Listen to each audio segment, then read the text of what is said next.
এল ক্লাসিকোতে আগামীকাল বার্সেলোনার মুখোমুখি রিয়াল মাদ্রিদ। এটি কোপা দেল রের ফাইনাল ম্যাচ এবং সেই ম্যাচের মধ্য দিয়েই ভাগ্য পরিবর্তন হতে পারে কার্লো অ্যানচেলত্তির, এবং কার্লো অ্যানচেলত্তির জন্য এটা অগ্নি পরীক্ষা বটে। কারণ এই ম্যাচে যদি কার্লো অ্যানচেলত্তির দল রিয়াল মাদ্রিদ হেরে যায়, তাহলে যে কোনো সময় রিয়াল মাদ্রিদ থেকে কার্লো অ্যানচেলত্তিকে স্যাক করা হতে পারে, অর্থাৎ তাকে বহিষ্কার করা হতে পারে। এবং তার বহিষ্কারের পরপরই হয়তোবা কার্লো অ্যানচেলত্তি ব্রাজিলের দায়িত্ব নেবেন, এমনটাই প্রত্যাশা করতেছেন সিবিএফ এবং ব্রাজিল ফ্যানরা। কারণ সিবিএফ ইতিমধ্যেই ব্রাজিলের সাবেক কিছু সিনিয়র প্লেয়ার এবং বর্তমান যিনি নেইমার জুনিয়র, তার সাথে আলোচনা করেছে কোচ নিয়োগ দেওয়ার ব্যাপারে, এবং তারা সকলেই কার্লো অ্যানচেলত্তিকে সমর্থন করেছেন।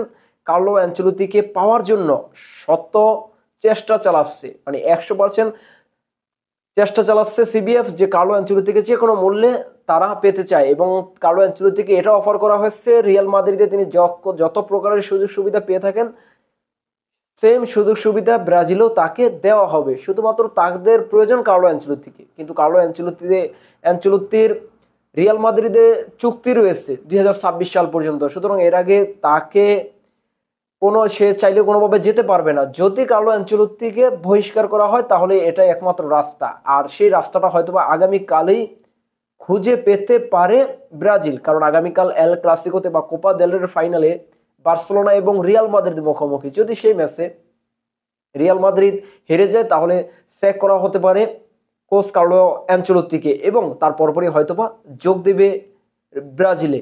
এটাই এখন বর্তমানে বিশেষ করে যারা ব্রাজিল ফ্যান, তারা প্রত্যাশা করতেছেন যে আগামী ম্যাচটা হয়তোবা ব্রাজিল ফ্যানগুলো রিয়াল মাদ্রিদ সমর্থন করেন, তারপরও অনেকে প্রত্যাশা করতেছেন যে কালকের ম্যাচটা হেরে যাক রিয়াল মাদ্রিদ এবং কার্লো অ্যানচেলত্তি ব্রাজিলের দায়িত্ব নেবে এবং 2026 বিশ্বকাপটা ব্রাজিল জয় করবে। এটাই সকল ব্রাজিল ফ্যান এবং সিবিএফ এর প্রত্যাশা।